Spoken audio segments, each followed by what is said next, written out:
Chris the Nightmare Rion, and you're watching Mr. Boxing Today on YouTube. Heavyweight boxing fans, what's the deal? So I have a special guest on tonight. KIWI prospect heavyweight Junior Fa. I've done, quite a few videos on him within the last year. Well, since he's turned pro this year. Junior, how's it going? Yeah, man, it's going great. Yeah. Okay. Junior, when I first started doing videos on you, the one thing I noticed when I watched you fight is the size. 6'6", 200 and upwards of 250 to 60 pounds. You're a big guy, but you're mobile, and I was very impressed by that. Who are some of the guys that inspired you to box growing up? Like, who are some of the guys that you watched?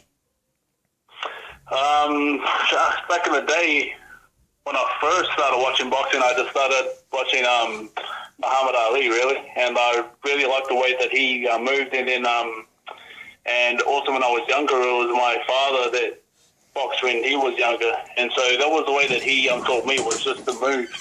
So I just focused on that. And my other, the other fighters that I used to watch when I was younger was, of course, Depator. Okay.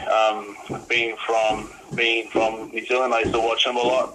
But I also loved watching Evander Holyfield and Lennox. Those two were my go-to dudes. Evander Holyfield mostly for his heart and he is a true fighter. And Lennox, I just liked the style and his craftiness in the ring and his smarts in the ring. Okay. And then now I thought I read somewhere that you were working full time to support your family, and you decided to give the full-time job a rest and pick up boxing full time. If you'd like to share, like, what took place in that transition from working full time to now taking boxing up full time? So I was just on that article that speaks about that, I just said that, like, I could either be boxing and working full time, and like, it'll probably take me probably 3 or 4 years to break into the boxing scene. Whereas I just thought I would quit my full time job, and then just basically focus mostly on boxing. I do still have a job, but it's only a job that I work, like 15 hours a week. And the work that I do it is not stressful at all. I just basically go to my boxing manager's restaurant, and I just help out around there. So I'm just kind of like a extra person on the work scene, but I'm not actually needed, which is pretty good for me because it doesn't cause any stress for myself. I just go there, rest, help out, rest up for my next training session, and then once it's time to train, I just leave. Okay. And so it's been pretty good because I get to squeeze in two really good hard training sessions a day rather than just one training session a day. Okay. And then coming up, Junior, could you let us just, tell us about your amateur experience, and just what are some of the tournaments that you won when you were coming up the ranks as far as your amateur career? All right. I won a few New Zealand titles, Golden Gloves titles here in New Zealand. I won a few titles in Tonga as well, national titles. I won a gold in the Oceania 2010 Oceania tournament. So that's New Zealand and Australia and all the smaller islands surrounding us. Okay. I then went to the Commonwealth Games, so that's just all the countries involved in the Commonwealth. I won a bronze medal there in 2010, and I just represented Tonga in 2014. I went there, but I lost on my first fight. And I also got silver in the Oceania trials for the Olympics twice. Okay. And that was in 2008 and 2012. Okay. And then could you explain to the fans out there, man, and the World Series of Boxing is something that I love to watch. I think is great for amateurs. Could you tell me how important or how valuable your experience was competing in the World Series of Boxing?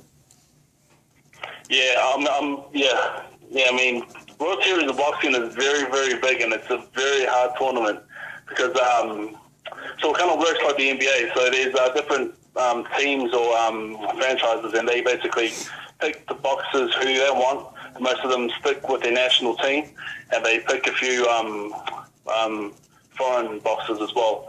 And so I was picked in 2 seasons. I was picked in the Mumbai Fighters for my first season, which was season 2, and I went to India and I fought some very, very good guys, and then I went to England for my second season, which was season 3, and I fought for the British Lionhearts, and I was fighting really, really top opponents there. I fought one of the best guys that I've ever fought was Usyk? Yeah. Man, he is very hard to hit. Very hard to hit. And so so I faced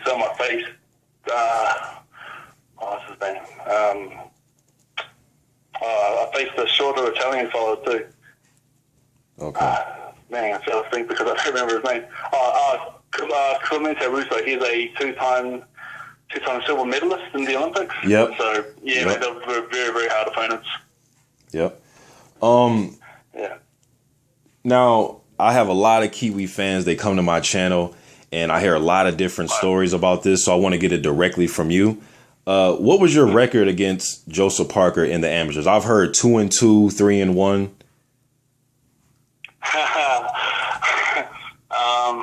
Okay. The official record is 2-2. So Okay. so we fought 4 times. He's won 2. I've won 2. Okay. I beat him. I beat him the first time at nationals, and then I lost the other 2 times, and then I beat him last in Australia in 2012, and that was the last time we fought. Okay. And would So, you 2-2. now? We're just talking about Usyk, and I've actually had this debate with some fans where I said, "Hey, man, I think Usyk can possibly beat some of the heavyweights right now. They think I'm out of my mind." Now, you've been in the ring with Parker and Usyk. Would you say Usyk was tougher than Parker at the time you fought those guys? Yeah, I would say so. I mean, with a lot of boxing styles make fights, and Usyk's style is just he is very good with his feet, and he's very good with his range, and very good with his feints. And the way I saw it, I think Usyk can cause a lot of upsets in the heavyweight boxing scene right now. I think I am personally think just because in the World Series of Boxing, he dominated that, and he beat up a lot of top natural super heavyweights. I mean, he beat the number 1 ranked that was ranked number 1 at the time. So yeah, man, he's a very, very dangerous fighter. I mean, he's a very crafty fighter. Okay. And then your manager told me that you will be helping out Lucas Brown as he prepares for his regular WBA title shot with Shannon Briggs. Are you ready for that? And how many weeks are you going to spend in camp with him? Well, that one is still getting worked on. I mean, so that's a possibility. Okay. Things right now concerning me, it's been a bit crazy at this time, just because the Parker fight has just been confirmed, and then a lot of people are trying to get me on that card, and then my manager's trying to sort out my future sparring for that date, and then he's trying to sort out Lucas Brown sparring, and he's trying to sort out things for next year. So so things are a bit jumbled right now, but in terms of the Lucas Brown thing, nothing's been confirmed just yet. Okay. And then I was looking at BoxRec, and BoxRec, it changes a lot.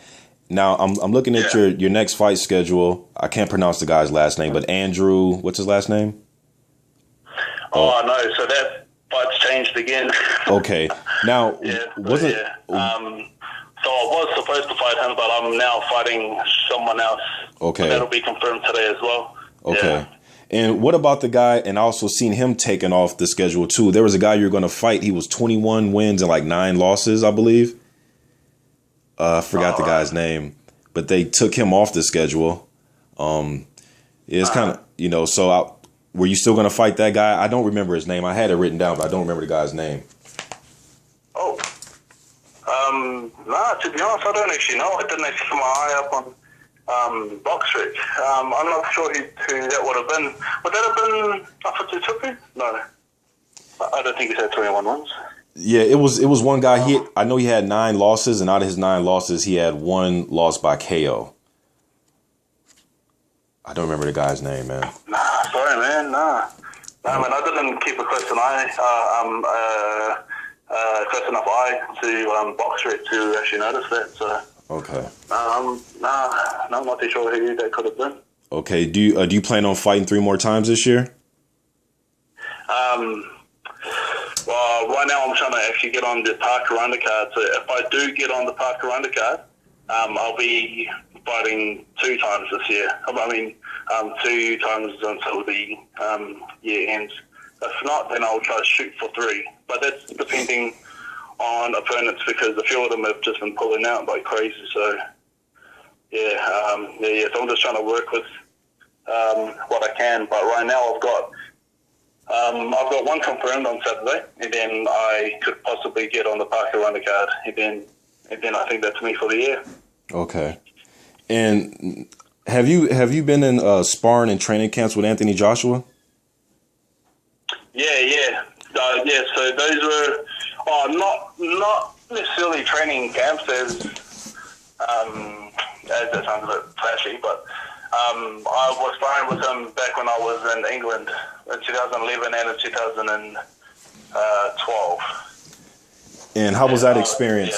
I know. 2012 after the Olympics. Okay, and I know it was a while ago, but how was that experience? Just how do you think you fared against him when you guys were training? Well, the first time I sparred him before people actually knew about him. I didn't actually know about him at all. It was weird because I got beat up by him on the first round, and because I went into that ring feeling confident, because just before that I beat the English super heavyweight at the Commonwealth Games. Joseph Joyce? The old representative. Was it Joyce? That was... was it Joseph Joyce? No, it was... what was his name? It was like... Issa or... EC something. Okay. Oh, yeah. That was the old super heavyweight, and then I think I beat him, and then he got kicked off the squad, and then they brought in Anthony Joshua. And so I wasn't thinking much of him as I went into the spar, and then I got beat up, and then I kept on sparring with him, and he kept on smashing me every sparring session. I was thinking, man, who was this fella? Mm-hmm. And then he went on to get the silver at the World Champions, at the World Champs that year, and then went on to win the Olympic gold. And then I came back and I sparred him again. But the other years that I sparred him, I kind of focused a bit more, just because just because I basically knew who the fighter I was going into box with. So. Yeah, so the other times I sparred with him, I did a bit better. Okay. But he hits like crazy hard, really hard. Right, that's what it looks like on TV. To me, when I watch it, that's what it looks like. Okay, Junior, I just found the name of the guy who I was talking about. His name was Daniel Tai. Does that ring a bell? Oh, yes, yeah, no, So Daniel Tai, I was supposed to fight him, but he pulled out of. Maybe 2 months ago, just because he injured himself in training. So we plan to fight next year sometime, hopefully. Okay.